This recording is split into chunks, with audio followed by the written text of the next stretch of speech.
আর এক মাসও বাকি নেই ভোটের, তাই প্রস্তুতি চলছে জোর কদমে। নাওয়া খাওয়ার সময় নেই প্রার্থীদের, তাই একই রকম ব্যস্ততা হাওড়ার উনসানি দক্ষিণ পাড়ার রাজু হালদারের।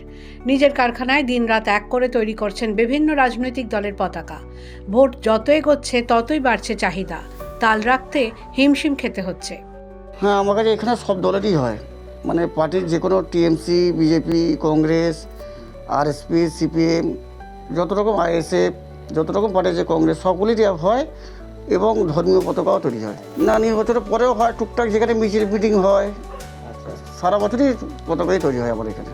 এরপরে এবারে আগস্টের কাজ হয়, দেশের ঝান্ডা তৈরি করি আমরা, ভারতের জাতীয় পতাকা তৈরি করি।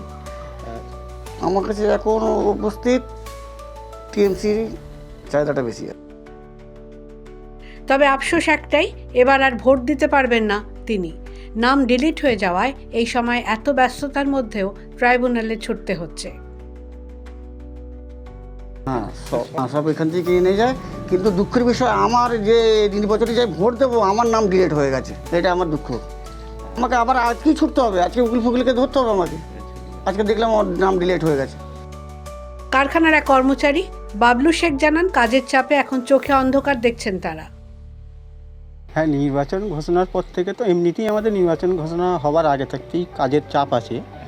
এবারে নির্বাচন ঘোষণা হয়ে যাওয়ার পরে কাজের চাপটা একটু বেড়ে গেছে।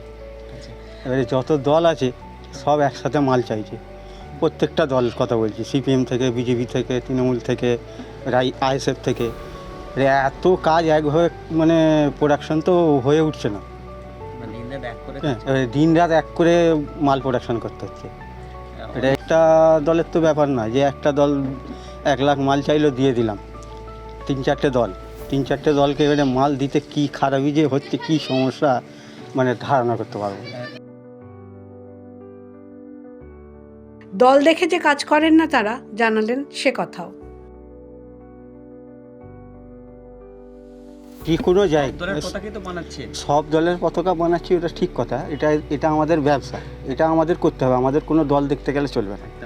ঠিক আছে, এবারে দেখুন একটা জায়গায় যে কোনো জিনিস দুপক্ষ যখন একসাথে হবে তখন একটু ঠুকুমুকুর হবে, ওটা একটা রাজনৈতিক ব্যাপার। আমার কাছে এখানে আমাদের কারখানায় সব রকমেরই আসবে, সব রকমেরই আমাদের করতে হবে, এটা আমাদের রীতি।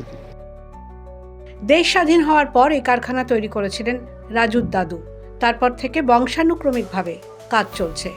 হাওড়া থেকে দেবাশিস গুছাইতের রিপোর্ট, দ্য ওয়াল।